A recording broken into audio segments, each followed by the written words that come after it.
அண்ணே வர வழியில் பெட்ரோல்லாம் வண்டி நின்று 100 ரூபா மாற்றி விட்றியா? நான் மாற்றி விட்றேன்.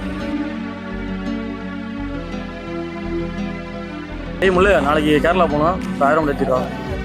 ஒரு நிமிஷம். அண்ணே சொல்கிறா. பசங்களுக்கு கேரளா போகிறேன், எனக்கு சம்பளம் உங்களுக்கு 1000 மட்டும் அனுப்புறியா? சரி இரு, மாற்றி விட்றேன். சரிண்ணே. சரி தம்பி, சாயங்காலம் வந்துடுறேன். அண்ணே போன மாதம் உன்ட்டு ஒரு 1000 வாங்கிட்டுல இல்லை? போன மாதம் வண்டிக்கு சர்வீஸ் இன்னும் 2000 ரூபா கம்மியாக இருக்கணும் வாங்கினேல. இந்தா இப்படி. என்னண்ணே அண்ணா வேற ஆளா? அப்புறம் நான் மட்டும் யாரா?